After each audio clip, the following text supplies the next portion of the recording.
Sí, obviamente ninguno queremos pagar muchos intereses. Sin embargo, entre mejor perfil tengas, pues mejores condiciones podrás tener. ¿Qué alternativas tenemos? ¿Qué tipos de créditos financieros tenemos para los emprendedores, para los empresarios? Ayudarte a ti a que logres tus metas y obviamente consecuencia lograré las mías. ¿Qué factores tenemos que tomar en cuenta así muy puntualmente a la hora de tomar una decisión? Hola, ¿qué tal? Bienvenidos a Neófitos, el podcast donde descubres que para ser un experto es necesario ser un neófito. Estamos en nuestro episodio número 35 y pues tenemos un gran invitado. Jorge es asesor financiero, mercadólogo, tienes un MBA en administración de empresas. Ajá. Y bueno, antes que nada, siempre nos gusta empezar con esta pregunta para estimular un poquito la creatividad con todos los invitados antes de que empieces a platicar quién eres. Y es, si hasta este momento te pudieras definir en un eslogan o una filosofía de vida, ¿cuál sería y por qué? Creo que eres mercadólogo, te la puse algo difícil, pero No urge, dale una pensadita. Es pirata para variar, porque ahora sí que nada se inventa, sino todo se replica. Claro. En este caso, me encanta la palabra, el eslogan de solo hazlo. De hecho, les recomiendo mucho lo que es el libro precisamente, que es Just Do It. Ok. Si quieres, ahorita platicamos sobre él. ¿Es el de Nike? Es correcto. Está bueno, sí, está bueno. ¿Qué te gustó de él? Pues la parte de cómo la parte de cómo la obsesión, por así decirlo, financiera, puede llevar a buscar los caminos. Cuando el objetivo se tiene claro, empiezas a buscar por acá, si no, que iba a los inversionistas de Japón. A mí lo que me encantó de todo. ese libro precisamente es, la mayoría de autobiografías hablan precisamente desde, como si fueran iluminados desde que nacieron. Ajá. Y que prácticamente ya saben perfectamente cuál es el paso 1, 2, 3, 4 y que se veían desde su visualización cómo iba a resultar al final. Lo que me gustó de esa autoría es de que precisamente lo que habla él es de que no tenía idea de lo que estaba haciendo. Entonces, conforme iba avanzando, conforme se iba equivocando, pues la realidad es de que lo iba llevando a encontrar personas, a encontrar oportunidades y encontrar situaciones en las cuales lo llevó a lo que soy. Sí. Prácticamente lo que me encantó, y de hecho hay una parte del libro, dos partes que me gustan mucho. Una, que es la del Monte Fuji. Es uno de mis sueños, viajar a Monte Fuji. Okay. Donde menciona prácticamente de que todos los caminos, cuando estás en la cima, llegan hacia abajo. Pero hay múltiples caminos para poder subir, pero solamente uno llega a Monte Fuji. Y eso a los microempresarios creo que nos sentimos bastante identificados. Sí, está muy relacionado con lo que es el emprendimiento, ¿no? En esta capacidad de que sí está el objetivo ahí arriba, pero las formas, pues no hay un camino, no hay una forma y es sobre tropiezos, ir encontrando, conoces una persona que te lleva. Incluso otras veces tienes que buscar a también recalcular la meta en algunas ocasiones, sí, claro. Pero el estar siempre ahí, no quitar el dedo del renglón es lo que te termina llevando. Pero lo que te termina llevando es empezar. Ajá. Prácticamente la acción. Y tener bien claro la cumbre, ¿no? Hacia dónde quieres llegar, porque también si no tienes claro hacia dónde estás yendo, pues puede ser que nomás le estés dando vueltas a la montaña y no llegues a ningún lugar. Oye, Jorge, fíjate, este podcast pues, bueno, se llama Neófitos, ¿no? Al final nos gusta compartir la experiencia de nuestros invitados que hoy en día son expertos. Tú eres un experto, un asesor financiero, pero no lo fuiste todo el tiempo, ¿no? Tuviste que pasar por una trayectoria desde que estudiaste mercadotecnia, que estuviste en la parte de bancos. Platícanos un poquito cómo fue que, bueno, ahorita que estás en el Monte Fuji de las finanzas, que empezaste desde mercadotecnia. Platícanos cómo fue esta trayectoria, cómo te ha ido llevando. Pues yo creo que como la mayoría de nosotros, digo, hace rato platicábamos que, por ejemplo, admiro mucho lo que son los artistas. En este caso, tú eres uno. Admiro mucho lo que es su pasión. ¿Por qué? Porque al final del día no necesariamente busca un objetivo económico, sino simplemente su objetivo es hacer arte y punto. Pero habemos otros en los cuales no encontramos esa pasión dentro de uno. Okay. O sea, y muchas veces uno tiene talentos, pero no los reconoces como tal. ¿Por qué? Porque cuando somos jóvenes, pues muchas veces piensas que es el éxito o el fracaso lo que es una calificación. Sí. Y en mi caso, pues mis calificaciones no eran de una persona exitosa. Entonces, obviamente tenía talentos que en su momento no sabía que eran como tal, que pues me encontraba la vacilada, me encontraba la parte social. Y en este sentido, ya a través del tiempo, cuando llegó la necesidad económica familiar, pues obviamente empecé a trabajar en lo que son ventas. En este sentido, ¿qué empecé a hacer? Pues básicamente vender tarjetas de crédito, los que estaban en plazas comerciales. Todos aquellos que pues, querían una tarjeta de crédito, simplemente nada la querían, simplemente joven, una tarjeta de crédito, venían y tan. Eras el primer pilar en la asesoría financiera. Yo te ayudo a generar tu historial crediticio. Era el peón, es correcto, así es. Ok. Entonces, pues obviamente gracias a ese trabajo, pues pude lograr, primera, pues salir adelante con mis estudios universitarios, pero segunda, básicamente encontrar un talento que se llama ventas. ¿Sí? Ya posteriormente que terminé la universidad, ingreso directamente a la banca hipotecaria con BBVA.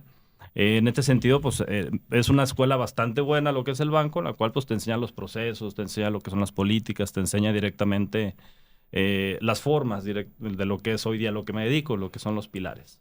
Posteriormente, pues me dedico lo que es decido emprender a jugar a Pepe y Toño, a hacer mi propia oficina de consultoría, donde hoy día nos abocamos directamente a créditos hipotecarios, créditos empresariales, coberturas de seguros, pues básicamente todos los servicios financieros que podamos comercializar y en su momento asesorar para que nuestros clientes tengan un mejor porvenir económico. ¿Sí? ¿Qué parte fue la que, bueno, estabas trabajando y que dijiste, ya es el momento de, ahora me voy a migrar a la parte de Pepe y Toño? O sea, como lo comentas, ¿qué fue? ¿Hubo algún detonante? Pues el detonante básicamente son, que eres dependiente al 100% de lo que es el banco. O sea, para crecer en el banco, en México, necesariamente tienes que ir a la Ciudad de México. Durante muchos años fui el número 1 a nivel nacional y la realidad es de que pues, la parte de ascensos estaba muy limitada. Y mi experiencia pues era banca, entonces mi otra alternativa era irme a otro banco. Entonces era jugar pues prácticamente el mismo juego y pues algo que me gustó de esa parte de ese libro es, en este sentido, lo único que tenemos es tiempo. ¿Sí? Entonces, muchas veces cuando yo estaba en el banco veía a mis compañeros y su sueño más grande era pues retirarse. Entonces, cosa que en mi punto personal pues era una persona pues joven, pues tenía 30 y tantos años. Donde jovencísima. Jovencísima, ¿no? Un muchachito, un niño. Los de ustedes. Una criatura. Entonces, pues prácticamente pues te das cuenta que las oportunidades son muy limitadas. Económicamente me iba muy bien, pero sabía de que el ascenso era muy poco probable y lo único que iba a perder era tiempo. Entonces, ¿qué es lo que buscaba yo cuando jugué al Pepe y Toño? 2 motivos. Uno, en este sentido, que me fuera bien, tener éxito, que ahorita, como dices tú, estoy en Monte Fuji. O 2, en este sentido, en agarrar experiencia por mis propios medios, la cual no tenía para encontrar un puesto que era el que estaba buscando, y en su momento haber migrado a otra institución, ya con un puesto que era el que yo deseaba primeramente. Bendito Dios, estamos aquí donde llegó el punto de jugando como Pepe y Toño, a través de buenas y malas decisiones, donde pues ya no había punto de regreso. ¿Por qué? Porque en este sentido, pues los pasivos ya eran mucho más grandes como para poder regresar directamente a ser asalariado. Entonces quemé mis barcos donde pues ya era este camino o era este camino. Y darle. Y aquí estamos. Se me hace muy interesante, Jorge, el tema de las ventas. Es un tema súper apasionante y creo que es de los tópicos que al menos en la parte financiera pues más relevancia juegan. Cuéntanos un poquito desde tu experiencia, ¿qué pilares o qué características consideras que una persona dentro de las ventas necesita para tener éxito? Pues básicamente ser empático.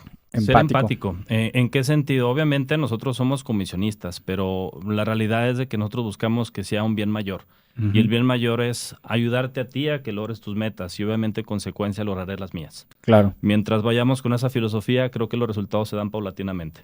Perfecto. Sí, esa parte me encanta ahorita que estabas platicando, que en la escuela a lo mejor no te iba como con supercalificaciones y todo eso, pero estás desarrollando las habilidades blandas, que es lo que todo emprendedor o empresario necesita, que son las ventas, ¿no? Porque al final, pues no te estabas vendiendo a nadie, pero te estás vendiendo a tu persona, pues como una persona agradable, ¿no? Y lograste pues, desarrollar eso, ¿no? ¿Tú qué herramientas consideras que son importantes que alguien, pues que a lo mejor tiene problemas con habilidades blandas, que es tímido, que le cuesta trabajo relacionarse, puede implementar, pues para mejorar esto, ¿no? Porque al final, si quieres empezar un negocio, creo que al menos que tengas un socio que sea un supervendedor. Si no lo tienes, tú tienes que ser un supervendedor, porque si no, el negocio, por más maravilla que sea, si no sabes vender, no va a subsistir. Pues al final todo se mueve en capital, ¿no? ¿Qué herramientas crees que sean importantes? Pues en este sentido es incomodarse. Obviamente, digo, lo que estamos haciendo ahorita no es cómodo. Cómodo me refiero, no es habitual, no es lo tradicional. Sí. Entonces, obviamente cuando eres Pepe y Toño, pues te estás incomodando. Ya decidiste quemar tus barcos y la realidad es de que sabes de que existe un riesgo y ese riesgo es que no salga de lo que es avante, lo que es tu negocio como tal. Mientras logres quitarte ese temor, esa incomodidad, creo que el aprender ese tipo de herramientas blandas, como dices tú, o habilidades, creo que es mucho más sencillo. ¿Por qué? Porque mientras exista ese resentimiento, o a lo mejor si soy vendedor, pero al mismo tiempo siento esa pena que estoy vendiendo, o yo mismo me siento fracasado porque pues el único trabajo que encontré siendo vendedor, porque también sientes ese estigma, pues entonces básicamente eso lo vas arrastrando y a las mismas personas que tratas de ayudar, asesorar, pues también lo sienten, lo perciben, porque sienten esa incomodidad y esa inseguridad tuya. Entonces creo que lo primero sería aceptar quién eres. Obviamente todos tenemos muchísimas debilidades, muchísimas habilidades también y aptitudes, y creo que reconocer lo que son las habilidades para poder llegar a un objetivo creo que es fundamental. De hecho, hay un libro que me gustaba mucho que se llama El Ángel número 12, donde platicaba prácticamente de que había un coach, donde decía es que al final del día tú eres un muy buen pitcher. Es el que avienta la pelota, ¿verdad? Sí. Sí, pitcher, sí. Pero en este sentido, él aventaba que las curvas, que las rápidas, que 300 tipos de bolas. Pero decía, pero no vas a llegar a ninguna parte. ¿Por qué? Porque al final del día no te enfocas en una sola. Si tu mejor bola tú consideras que es la rápida, solamente es la rápida. Olvídate las demás.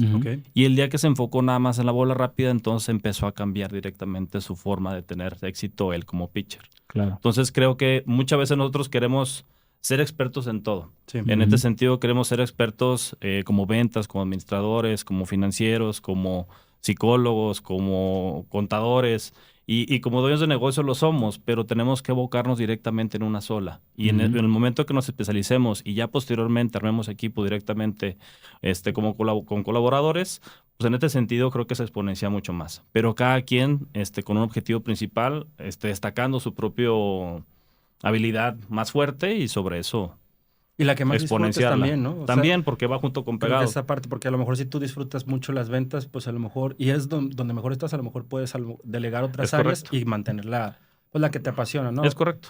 ¿Por qué? Porque si escuchamos a lo mejor expertos o libros o podcast, la mayoría va a decir que tienes que aprender a delegar. Sí. Pero muchas veces a lo mejor el delegar, la parte que más te gusta a ti, pues a lo mejor es la esencia de tu mismo negocio. Sí, claro. Entonces estás matando tu mismo negocio a lo mejor por seguir consejos de terceros. Mejor hay que aprender cuál es tu negocio, cuál es tu personalidad, cuál es tu aptitud y sobre eso trabajar.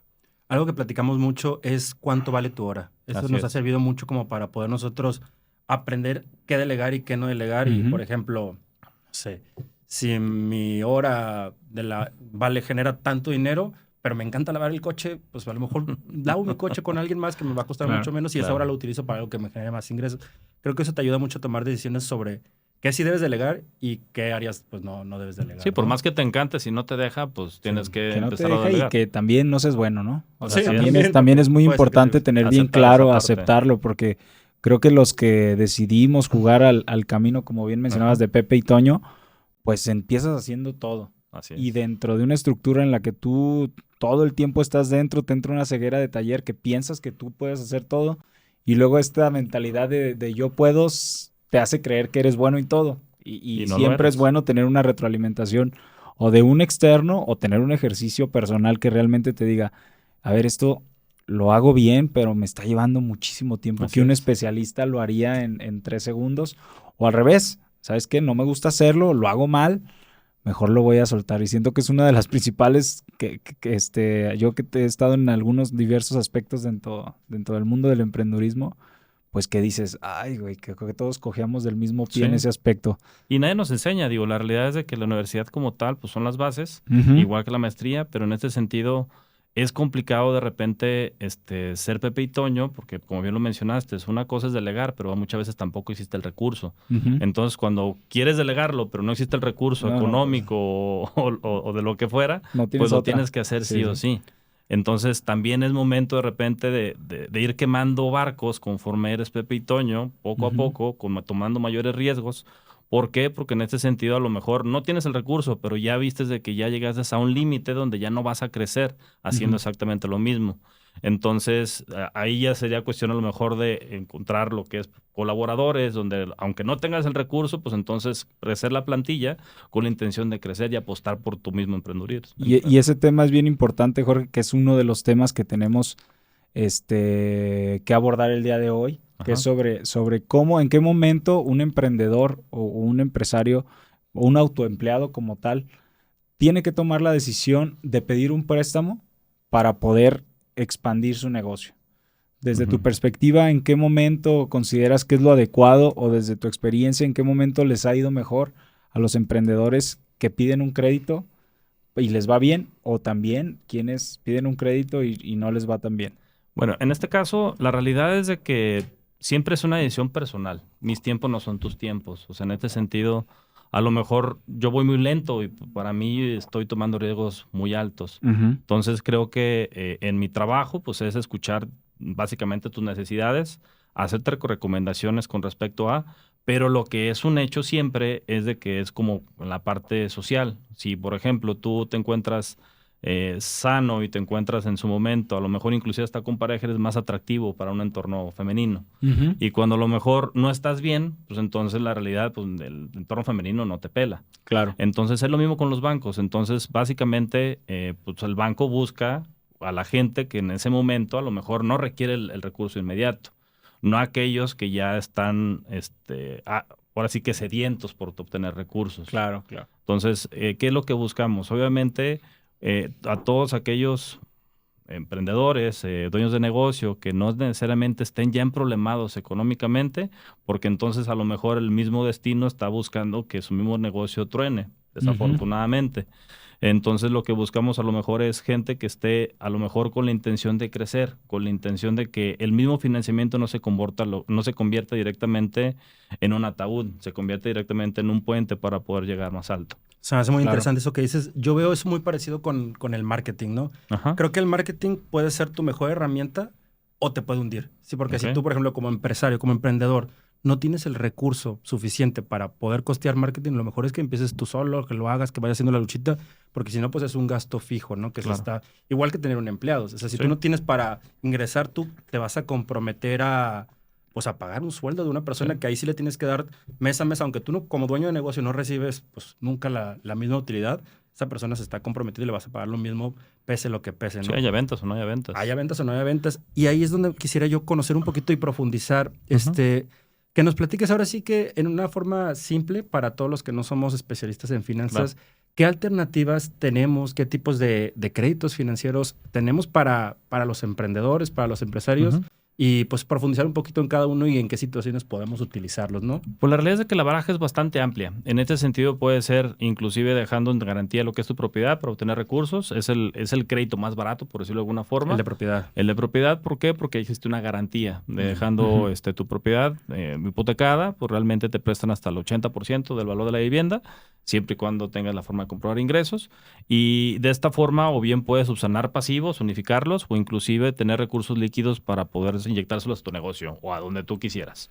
Existen préstamos ya sean revolventes, que es como una tarjeta de crédito pro del negocio, existen lo que es los créditos simples, existen los factorajes, que en este sentido factoraje como tal es pues ahora sí que facturas de forma anticipada, lo que es créditos a través de terminales puntos de venta, arrendamientos, que a lo mejor si los impuestos, que es la parte más pesada para un emprendedor, un negocio, pues a lo mejor hacer una estrategia a través de arrendamientos para que puedas inyectárselos directamente con activos, para que de esta forma los impuestos, la carga fiscal disminuya. Ese de facturaje me llama la atención. Por ejemplo, nosotros somos una productora, ¿no? Hacemos videos.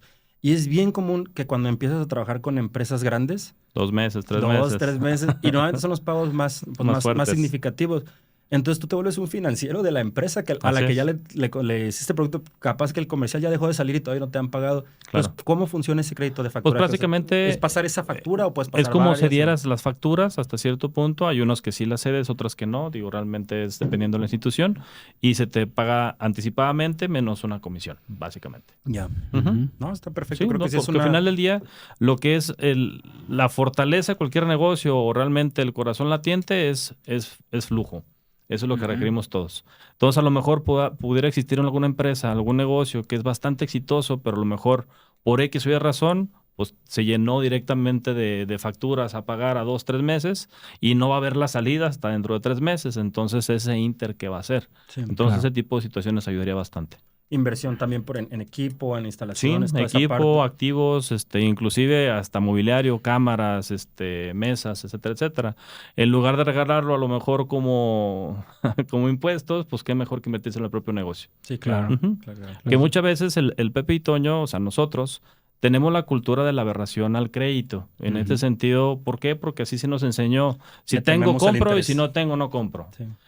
Y la realidad es de que está bien, ya hay gente que le va muy bien, pero si vemos ejemplos de empresas muy grandes o inclusive magnates en México o en cualquier otra parte del mundo, a pesar de que tienen bastante liquidez y bastante flujo, pues al final del día también utilizan bastante el apalancamiento.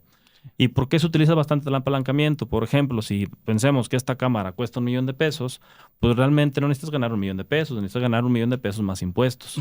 Con el arrendamiento o con el crédito, pues al final del día es líquido totalmente y no pagas impuestos directamente sobre el crédito. Pagarás intereses, obviamente, pero al final del día se puede tomar como gasto. Entonces ya la parte, lo que platicamos, no tienes que ser experto también contable, para eso tendrías que tener un contador, el cual en su momento a lo mejor ya sería agendar y coordinar una cita directamente con el Pepe y Toño, así igual con lo que es su contador, para poder llegar a una estrategia en conjunto, buscando a lo mejor el objetivo principal que tenga directamente el microempresario con la intención de dar una solución real y que de esta forma pueda salir avante con, pues no salir avante, sino seguir creciendo su mismo negocio. Creo que aquí es donde juega un papel fundamental, pues, profesionales como tú, ¿no? Que se puedan acercar, porque a lo mejor, pues, sí, no compres el coche que no te alcanza, no compres la ropa de lujo, el Rolex, todavía no es el momento, a lo mejor después, pero capaz que sí es el momento de hacer una inversión fuerte, porque si no, tu negocio se va a estancar y no vas a poder crecer. Y eso, pues, nos ha pasado, creo que a todos los emprendedores, que llega un punto donde, oye, ya mi capacidad operativa está rebasada, necesito... Oye, nomás tenemos estas cámaras, pero necesitamos en este mismo momento estar grabando otra producción y ahí necesitas pues desembolsar dinero que no tienes, pero que sabes que vas a generar. Es correcto. Pero nos da miedo. ¿Por qué? Porque decimos, sí, pero es que con los clientes que ahorita tengo se está ocupando a lo mejor al 70% mi capacidad. Pero de repente compro a lo mejor otra, me voy a endeudar y ¿quién me dice que? Pues es que ahí sí ya está nuestra parte, tendríamos que confiar también en nuestro proyecto. Sí. Así como cuando iniciamos, también es seguir confiando en que vamos a seguir creciendo. Obviamente existen riesgos tanto internos, o sea, nuestros, como externos, que puede ser país, internacionales, aranceles, económicos, lo que sea. Pero siempre lo he dicho, creo que no hay mayor riesgo que el que no se hace. Sí, claro. ¿Por qué? Porque lo que sí es una garantía es de que si sabemos de que ya no vas a comprar esas cámaras, el mismo ejemplo que estás poniendo, pues va a llegar el momento que a lo mejor van a llegar más clientes e inconscientemente lo vas a empezar a rechazar. Sí, claro. O a lo mejor cuentas más grandes, en este sentido no tendrás la capacidad de atenderlas. ¿Por qué? Porque en ese momento preciso no tenías la capacidad instalada para poderlos atender. Sí, claro. Entonces son riesgos que en su momento tendrían que evaluar y ver ustedes mismos a partir de qué momento requieren lo que es el financiamiento. Sí, claro. Que no es una decisión mía. Es una necesidad de parte de ustedes y ustedes se identifican, ahora sí que apostar por ustedes, en qué momento es el más adecuado. Pero tú das un acompañamiento, ¿no? De asesoría, o sea, para ver, pues ya ves los estados financieros y tú dices, oye, si puedes o no puedes. O sea, esa parte te iba a comentar yo también, o sea, ¿qué tanto tú te involucras como una parte, pues no como tal psicológica o psicólogo, pero sí como un apoyo para asesorar a tus clientes? Pues básicamente, en este sentido, nos abocamos directamente al financiamiento, pero hasta cierto punto, pues también procuramos que el financiamiento sea una ayuda en pro del negocio. No tanto a lo mejor si yo veo que su negocio o ustedes mismos, a lo mejor sus deudas son más grandes que sus mismos ingresos, pues a lo mejor ahorita va a ser una aspirina en este sentido lo que es el financiamiento. Y a lo mejor es darle más años de vida a lo que es al negocio, lo cual está bien. Pero siempre y cuando vaya abocado a seguir buscando crecer. Claro. ¿Por qué? Porque todos en algún momento, y me incluyo, pues he pasado bastantes crisis en las cuales no veía la salida. En este sentido, no veía el cómo. Pero a través del empuje, a través de buscar seguir creciendo, hacer diferentes cosas o hacerlas de forma distinta, porque las que estabas haciendo te diste cuenta que no eran por ahí, pues entonces seguir creciendo como tal. El financiamiento es muy necesario. Muy bien. Jorge, muy particularmente me gustaría meterme en temas para los que no estamos tan involucrados con el tema de créditos, hablemos un poquito de tasas. Normalmente, por ejemplo, un crédito empresarial, para un microempresario que busque expandir su empresa, cuéntanos un poquito de cómo funciona, normalmente a cuántos años se es lo más común? ¿Cuál es la tasa de interés anual? Ok. Al final del día, lo primero que me gustaría es dejar bien claro, la tasa importa, sí, pero no es lo más importante. Ok. ¿Por qué? Porque si hablamos como tasa, inmediatamente decir está carísimo. ¿Por qué? Porque hay tasas que pueden ser tasas fijas, tasas TIE más tasa fija, que en este sentido rondará el 15%, o algunas 18%, algunas 22%, o inclusive algunas otras del 40 y tantos %. Ok. ¿Sí? En este sentido, ¿por qué me refiero que no es tan importante la tasa? Sí, obviamente ninguno queremos pagar muchos intereses. Sin embargo, entre mejor perfil tengas, pues mejores condiciones podrás tener. Okay. ¿A qué me refiero? ¿Qué mejores condiciones entre menor riesgo exista para la institución? Obviamente, si eres Jorge, que a lo mejor acaba de iniciar con sus actividades en el negocio y a lo mejor no tiene mucho historial crediticio o no tiene historial crediticio en la empresa, pues obviamente tu tasa va a ser alta. Claro. ¿Sí? Si a lo mejor Jorge no tiene lo que es propiedades o activos que pueda dejar en garantía, pues y tu perfil es bueno, pues tu tasa va a ser intermedia hasta cierto punto. Pero si a lo mejor tienes una tasa que puedes dejar no en garantía, pero simplemente presentarla quiere decir que se llama presentar, en este sentido no se hipoteca lo que es el inmueble, simplemente cubres un perfil. Donde al final del día, en este sentido, pues a lo mejor tu estilo de vida denota de que sí te da para lo que es Mira, esa tengo línea esta de propiedad crédito. a mi Es nombre, correcto. no la estoy hipotecando, Así pero es. solamente te mostré mis credenciales, correcto. ¿no? Así es. Okay. Y es 2-1, o sea, en este sentido. Entonces, realmente hay muchísimas herramientas, pero va muy en función en cada caso en específico. Claro. Pero aún así, si a lo mejor la oportunidad, hablando las mismas cámaras, que fueron $1,000,000, y tú me dijeras, ¿sabes qué? Mi bronca son los 3 meses, a lo mejor 4 meses o los 6 meses. 3 meses encontrar lo que es mi cliente y 3 meses para pagar, pues al final del día tú sabes que ese $1,000,000, a lo mejor que tú solicitaste, lo vas a liquidar. ¿Y cuánto te costó? No pagaste el 40 y tantos anual, pensando el peor escenario. Sí, digo, en este sentido, estuviste pagando básicamente los intereses de esos 6 meses únicamente. Ya. O sea, en este sentido existen créditos que son para muy corto plazo, que en este sentido son nada más para salir de mi necesidad de crecimiento y liquidarlo, pero no necesariamente para que te vayas al plazo máximo. Muy común, por ejemplo, temas de inventario, ¿no? Que inventario, hay quien dice, oye, ya tengo un contrato ahí por firmar, pero necesito comprar no tengo dinero para comprar, para surtir. Es correcto. Oye, ¿qué tan importante es? A mí mi mamá siempre me decía que sacara una tarjeta de crédito. Sí. O sea, que era muy importante cuando era joven, pues cuando tuve los 18 años y todo. Ajá. Eso aparte sí influye en que vayas generando un historial crediticio, claro, aunque tus ingresos pues sean muy pocos o hasta... Pues al final del día el historial crediticio es para, básicamente es eso, generar historial.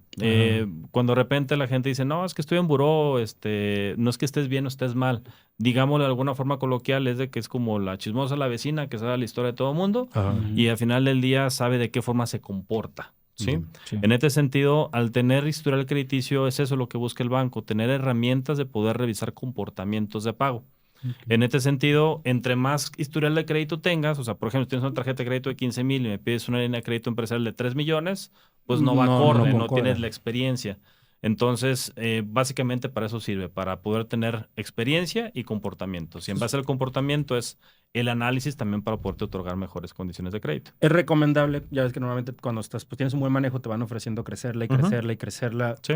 Bueno, yo creo que siempre lo he aceptado, pues el crecimiento, pero no sé si, digo, a veces siento que son trampas, digo, no me he endeudado hasta el momento, quieren que me endeude. Es recomendable seguir creciéndola, ¿no? Para precisamente esta historia. Es recomendable. ¿Por qué? Porque como ya lo decíamos, digo, no necesariamente a lo mejor necesito el financiamiento hoy, pero el día de mañana, quién sabe. Sí. Entonces, qué mejor que tener el perfil, tener lo que viene siendo lo que son los requisitos para cuando lo requiera, pues tenerlo y sin problema.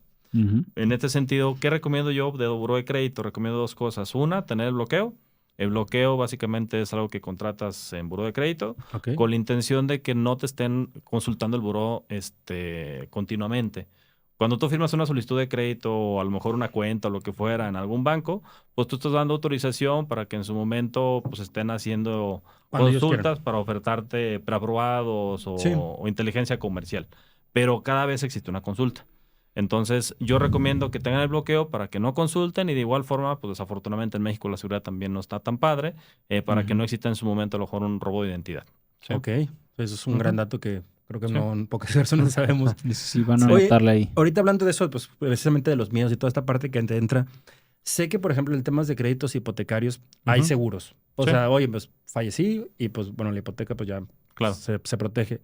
Pero para emprendedores o empresarios que piden a lo mejor un crédito que no está relacionado a una hipoteca, ¿hay alguna forma de protegerse o alguna estrategia, algún tip? Pues en este caso, digo, si es una empresa, pues obviamente la empresa es la deudora. Pues en su momento la empresa tendrá que pagar. Si Jorge ya no existe, pero es el accionista, pues en su momento tendrá que pagar la empresa. Ya. ¿Sí? Si quisieras tener la garantía, pues mi recomendación sería pues tener una póliza por ese monto de seguro de vida y pues sepas que está destinado para...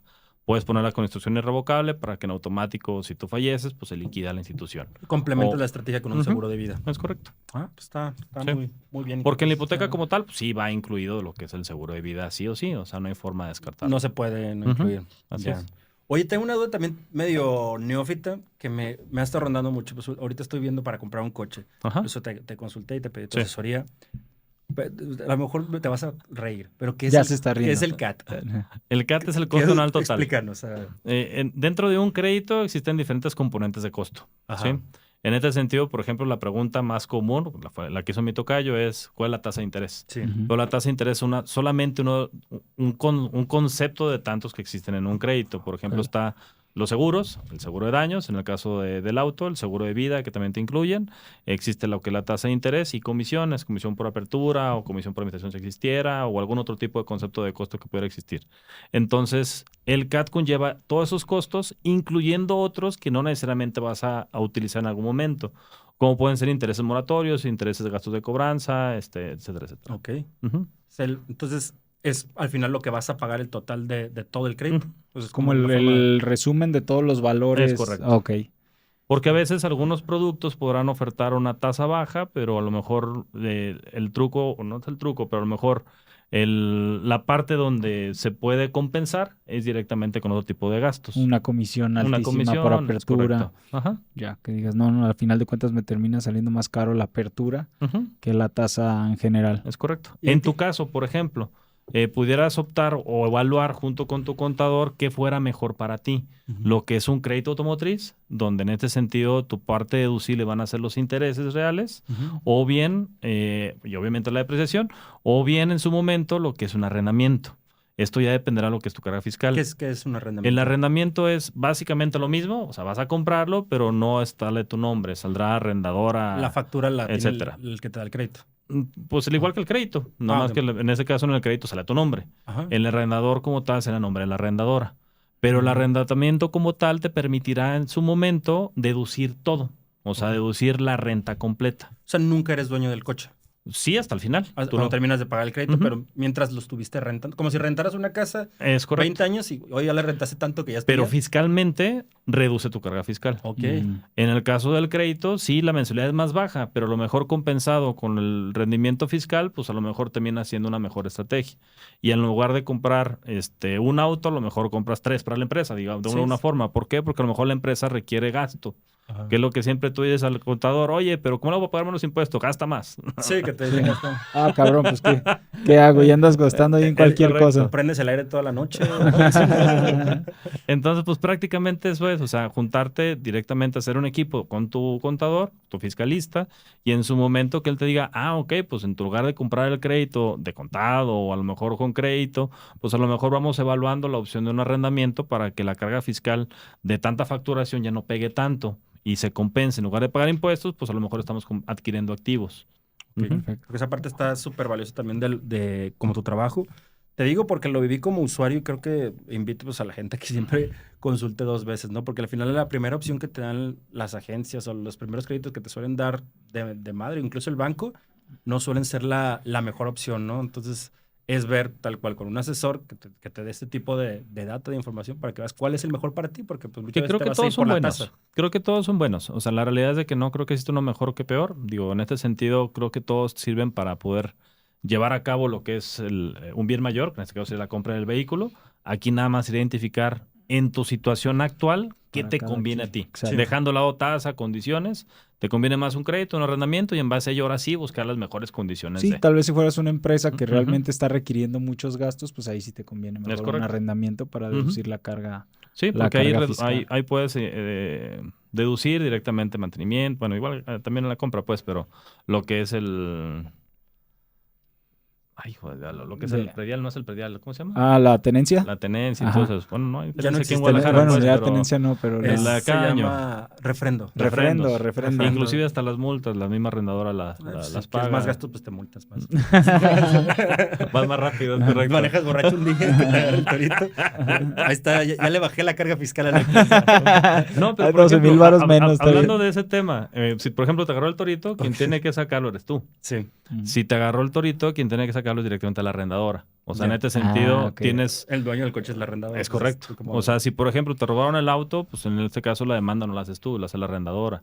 O sea, son situaciones que en su momento te ayudan para evitarte problemas burocráticos hasta cierto punto.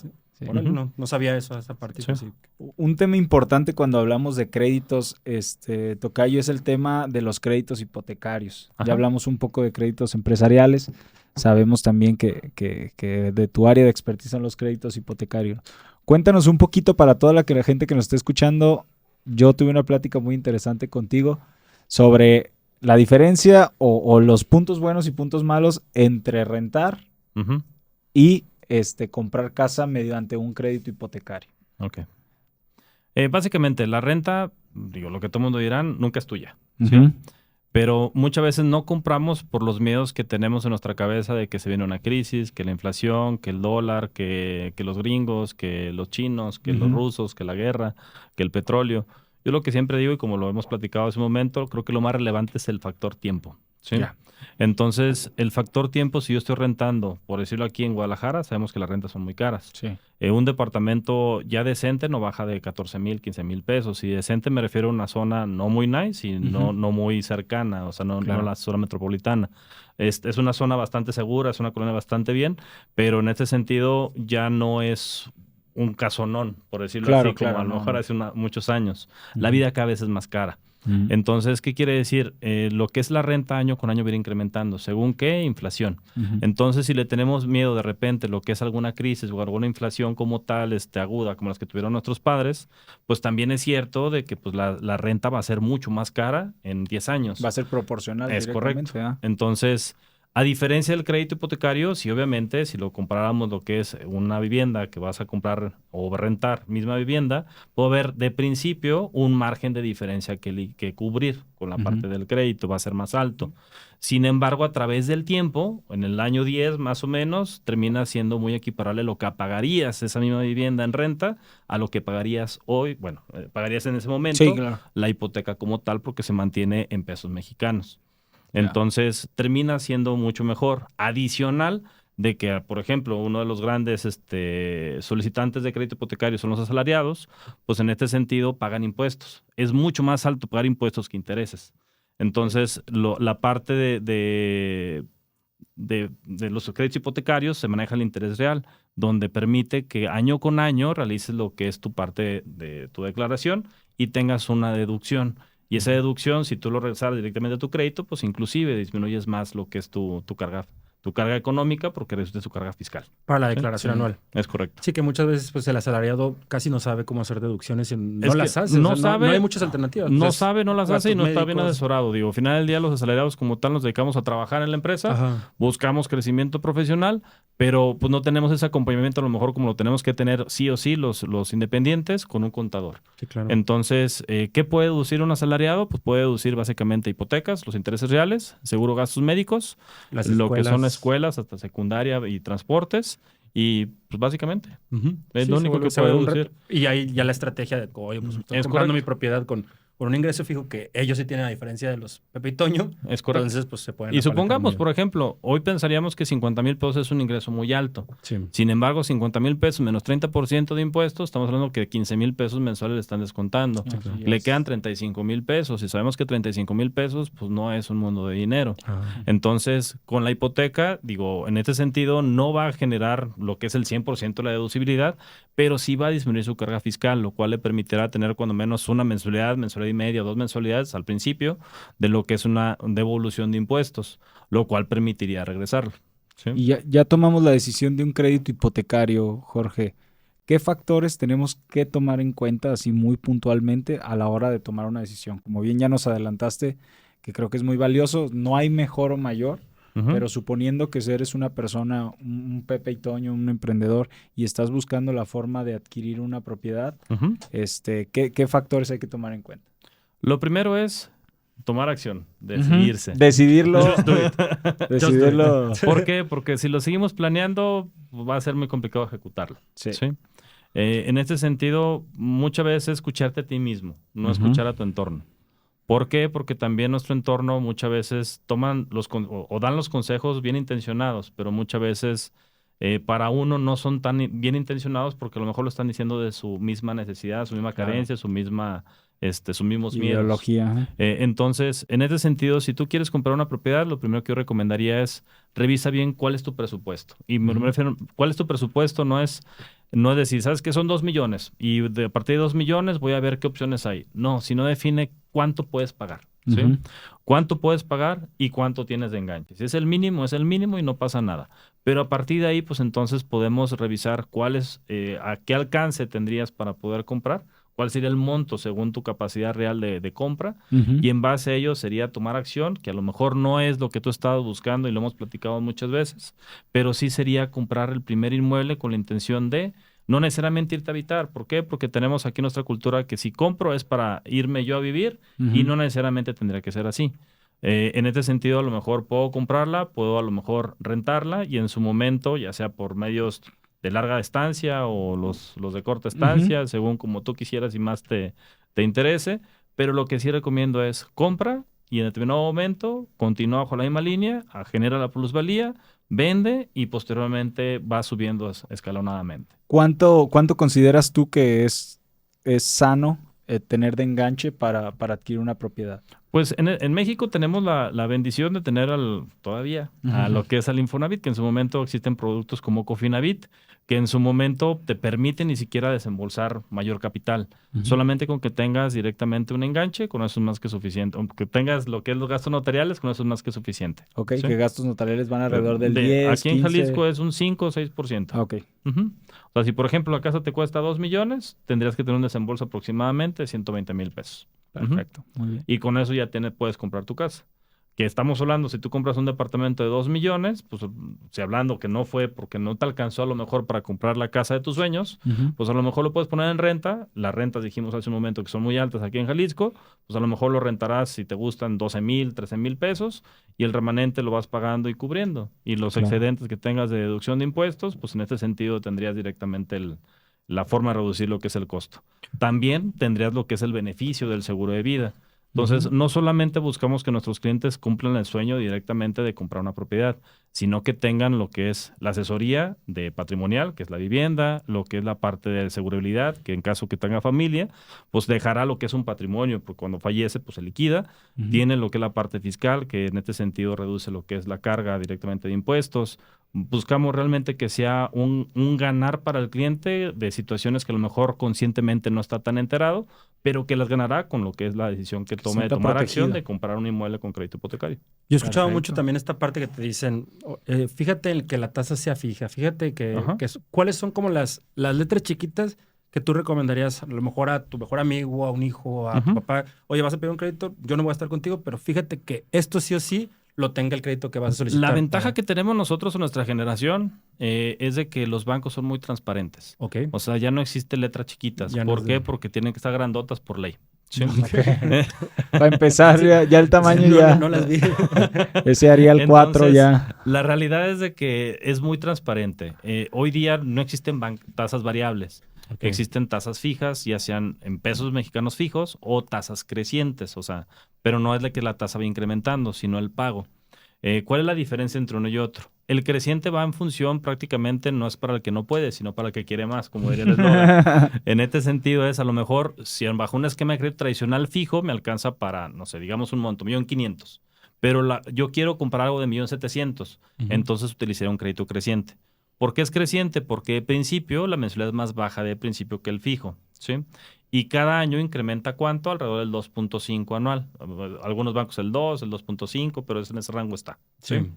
Pero en este sentido, año con año va incrementando. Pero la tal amortización, tú sabes cuánto pagas en la mensualidad 1 como en la mensualidad 200, ¿sí? Desde que se te hace el transparente. Plan, ya. Pero al final del día, de repente, se nos olvida mucho.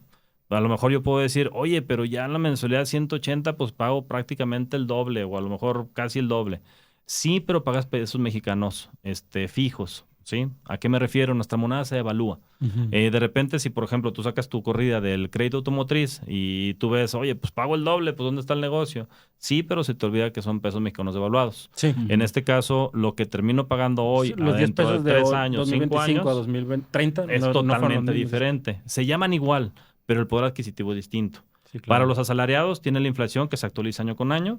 Para nosotros los independientes, pues en mi caso, pues a lo mejor yo cobro sobre los montos de crédito, pues entonces van a ser montos más altos. ¿Por qué? Porque cada vez las cosas son más caras.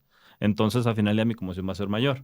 En el caso de ustedes, a lo mejor sus honorarios van a ir incrementando conforme la inflación, no necesariamente cada año, pero cuando ya vean que ya están desfasados en precio, pues tendrán que actualizarlos. Sí. Entonces, quiere decir que año con año, pensando que fuéramos muy conformistas y no tuviéramos más clientes, en este sentido vamos a tener un incremento anualizado, fijo por el tema inflacionario. ¿Qué opinas? ¿Es inteligente comparar a muchos años? O sea, es una pues yo buena, lo que recomiendo, buena estrategia para que sea una, pues digamos, una mensualidad baja y si tienes pues el dinero, pues lo yo lo recomiendo, ¿por qué? Porque si lo ponemos a pocos años, pues es una mensualidad más alta. Y es que hay más riesgo, ¿no? De que no puedas completar el... Y mi contrato exige que yo pague esa mensualidad. Sí, claro. Entonces, lo ideal es irnos con el plazo más alto para que la mensualidad quede un poquito más baja y cada vez que existe oportunidad, pues estar dando esos abonos a capital periódicos de forma mensual o anual. Oye, un mito que yo tenía, que escuché el otro día, ¿es cierto que solo puedes abonar a capital el día que te toca el pago? Así lo mencionan, pero no, digo, al final del día lo único que tienes que hacer es cubrir la mensualidad y el remanente es como capital. O sea, si por ejemplo tu mensualidad son 20,000 pesos y tú vas a dar 50, primero vas a pagar los 20,000 y los 30,000, pues dices al abono capital. O sea, tú pagaste 50 y la mayoría no tienen penalizaciones por abono a capital. La mayoría es casi nulo. Sobresaldos insolutos. Si tú a lo mejor dices que, güey, le quieren 5 años, pues pídelo a 20 y a lo mejor tú dale progresivamente y nada más pagaste los intereses mientras tuviste vigente el crédito. Claro. Sí, que yo creo que esa es una de las estrategias más inteligentes, más sensatas. O sea, una mensualidad baja que no te vayas a ir a la quiebra. Es correcto. Porque muchas veces pues dices, sí puedo pagarle en 2 años, o sea, sí puedo pagarme esa troca en 2 años, pero dices, ¿para qué?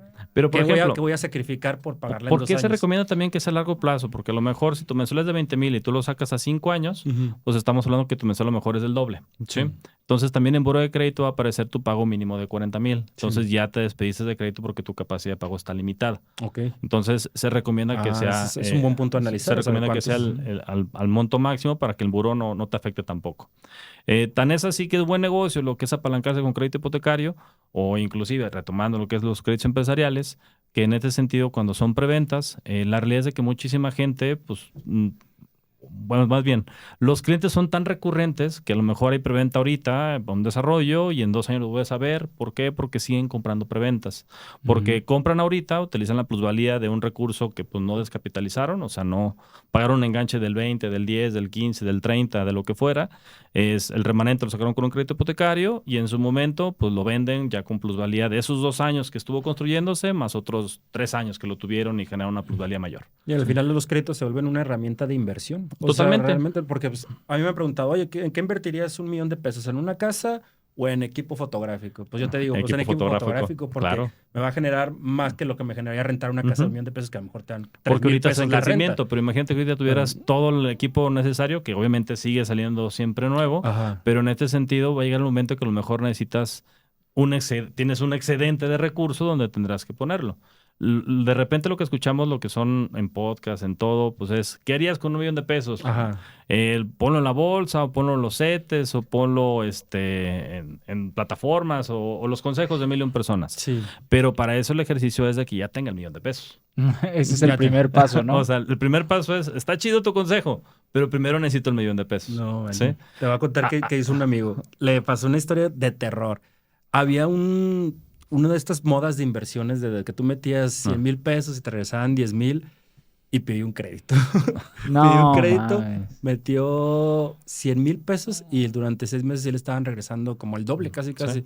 Y al final, pues, desapareció la empresa esta y creo que esos son como muchos riesgos que las personas tienen que entender al momento de solicitar créditos o jugarle al inversionista sin fundamento. Te puede salir bien, te puede salir mal, sí, pero son riesgos. Digo, básicamente uno de los pilares de finanzas es no existe un riesgo alto ni un riesgo pequeño. Simplemente es evaluar los riesgos. En base a la información que yo tengo, evalúa y en base a eso toma acciones y decisiones. El costo de oportunidad. Y que la forma a lo mejor más cercana de previsualizar un riesgo, pues es cuando es tu propio negocio, ¿no? Sí. Nadie lo conoce mejor que tú. Tú sabes perfectamente qué tipo de crecimiento puede haber, qué tipo de no crecimiento puede haber también. Y creo que es mucho mejor que cuando hablas de invertir en otra empresa o en Pero, por algo ejemplo, externo. hablando de las preventas, en su momento, ¿de qué consiste evaluar los riesgos? Ok, si es una empresa que ya ves que ha tenido varios desarrollos, es muy poco probable que no termine de construir el inmueble que tú cubriste en versus preventa. Otros que, oye, esta constructora es nueva, ¿Esta quién es? A lo mejor el precio está atractivísimo, pero pues ¿quién me dice que la va a construir? Claro. Entonces, prácticamente es eso. Tener toda la información y en base a la información evalúala y toma tus propios riesgos. Pero sí creo que es importante tomar riesgos, porque sí creo que el mayor riesgo es no hacer nada. Eso siempre lo he dicho. Sí. En este sentido, un ejemplo, en las preventas, digamos de que tú compras un departamento hoy en 2,5 millones, ¿sí? Pero te lo entregan en 3 años. En esos 3 años generaste una plusvalía. Sí. La plusvalía promedio va alrededor 10. bajo, un 8% bajo. Entonces quiere decir que es un 8% de interés compuesto. Cuando te entregan el departamento, que nada más diste un 10%, un 20%, de 2,5 millones al 20% son 500,000 pesos. Entonces, con esos 500,000 pesos ya generaste mucho mayor rendimiento con esos 500,000 que si a lo mejor hubieras metido esos 500,000 pesos en otro tipo de instrumento de inversión. En CETES. En CETES o en bolsa que tiene mayor volatilidad o a lo mejor en un portafolio de inversión que te dicen que tienen lo que es un rendimiento garantizado cuando no lo tienen y mucho menos pues un tipo de estrategia como la que te tu amigo. Nada es tan bonito, ¿no? Si no, pues me la viviría pidiendo créditos a lo loco y metiéndolos en Pero también algo que se nos olvida a nosotros cuando compramos inmuebles es de que tenemos el beneficio, los mexicanos, de que mientras sean propiedades menos de 4 millones son exentadas de impuestos. Ya, ¿sí? Para la venta. Es correcto. Una cada 3 años. Sí. Entonces, mucha gente lo que hace es comprar propiedades, la mantiene durante 3 años, la vende, genera toda la rentabilidad de la plusvalía y ya conjunto con la plusvalía, pues vuelve a comprar otra y así se la lleva. A lo mejor en lugar de comprar una, ya es otra, ya son 2. Una la cual va a utilizar la reventa y otra que a lo mejor ya está utilizando como patrimonial donde estén generándose rentas. Entonces, hay muchas formas de hacer dinero sin dinero, que es una de las formas de bendiciones de la parte de finanzas. Esa analogía me gusta mucho. Cuando empezamos a trabajar pues juntos el contenido, toda esta parte que estábamos revisando el tema de comprarte el bocho para comprarte el Mustang, a mí me abriste los ojos muy cañón porque pues sí es cierto, ¿no? O sea, yo creo que toda la vida yo pensé, oye, cuando voy a comprar mi casa, pues voy a comprar la casa en Puerta de Hierro, en Cañadas. Sí.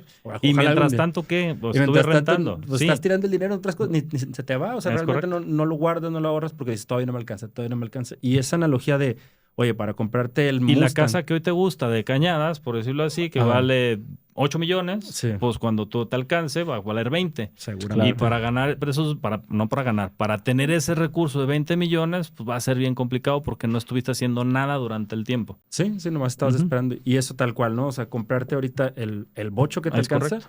Y ya que lo acabas de pagar, ese bocho va a ser tu enganche del Mustang, ya ¿no? Ver así también la sí, va a ser el enganche, a lo mejor no del Mustang, pero a lo mejor bueno, así del Jetta. Y después del Jetta, pues ya entonces me acerqué a... Ya te vas a una BYD. Correcto. Ya después te va. Qué padre. Bueno, pues, también, Tocayo, me gustaría tocar el tema, una pregunta muy puntual. De aquel Jorge que estaba en la universidad al día de hoy, ¿cuál consideras que ha sido una de los mejores aprendizajes financieros que te ha dejado el estar en este mundo? Creo que los mayores, bueno, antes que nada, pues agradecer mucho al Jorge de antes, porque me trajo el de hoy. El Jorge de antes hizo mucho con poco. Tenía miedos, tenía inseguridades y tenía bastantes limitantes. Entonces, primero, agradecimiento. Y segunda, creo que lo que más he aprendido es a través de los fracasos. A través de lo que no hice.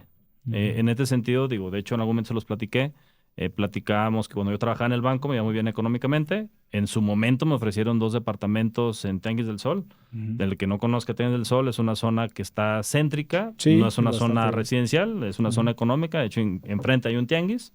Y por las mismas razones decidí no comprarlos.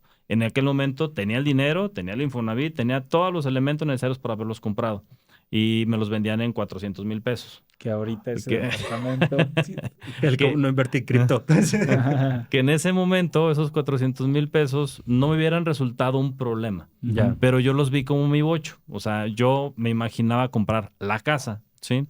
En el sentido donde no lo vi como inversión. Y me arrepiento mucho porque cuando llegó la crisis, en su momento, que cuando le jugué Pepe al Toño, ahora sí que pasar de ese ingreso que era fijo, bueno, no era fijo porque eran comisionistas, pero pues ya tenía lo que es la forma de mantenerme una estabilidad económica. Pensé que iba a ser mucho más sencillo lo que es el proceso, cosa que no fue así, fueron 2 años complicados y me arrepentí todavía mucho más cuando no tenía pues ya ni siquiera la tarjeta de crédito para pagar el súper. Y en su momento, pues pensé tanto en esa decisión que no tomé de haber comprado esos apartamentos. Porque en aquel entonces, hoy un departamento, el Teño de Sol, te costará remodelado 1,800,000 pesos, sin remodelar 1,500,000. Sí. En aquel entonces lo pude haber rematado en 1,000,000 de pesos sin problema. Y rematado, digo, porque se hubiera vendido muy rápido. Sí, te lo hubieran arrebatado. Recurso líquido. Sí. Entonces, ese 1,000,000 de pesos, como se lo digo a mis clientes, pues muchas veces... no es, o sea, si obviamente hubiera pagado intereses, a lo mejor el crédito Infonavit, pero ¿qué intereses iba a pagar?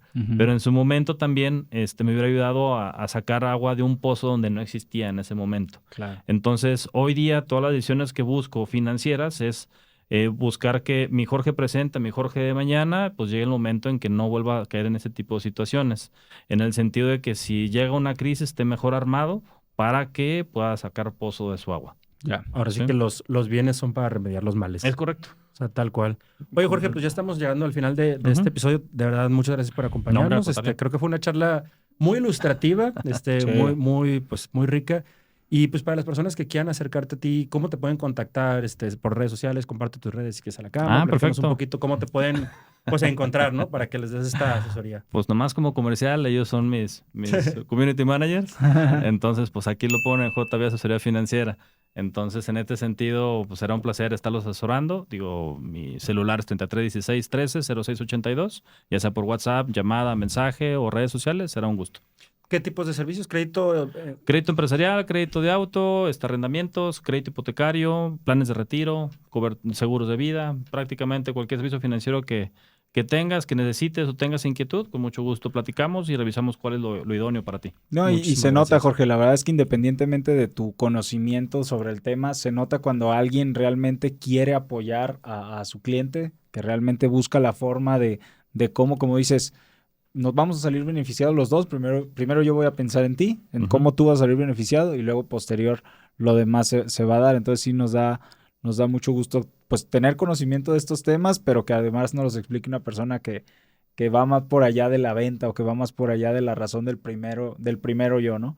Las veces que nos hemos acercado a ti, la verdad es que nos los has explicado como con manzanitas y todo, de temas que la verdad que nosotros no dominamos del todo y que logramos a comprender mucho más, de forma mucho más sencilla. Esperamos que haya sido de igual manera para todos los que lo escucharon, los que lo vieron, que estos temas de repente que son medios tabús y que el papá o el abuelito de que de endeudarse es malo o que deber es porque no tienes, hasta que te ajuste, cómpralo, pues ya escuchamos, creo que este tema del departamento o la alegoría del bocho es el ejemplo perfecto, ¿no? Sí, es un ejemplo. Pues muchas gracias por acompañarnos. ¿Algo más que te gustaría contar? No, solamente agradecerles. El episodio 35, 3 más 5 es 8 y es infinito, así que muchísimas gracias. Con buena frase. Gracias a todos. Este fue el episodio número 35. Si lo están viendo por YouTube, vayan a escucharlo a Spotify como Nefitos Podcast by Norema y viceversa, ¿no? Nos vemos en el próximo episodio. Muchas gracias. Gracias, nos vemos. Gracias.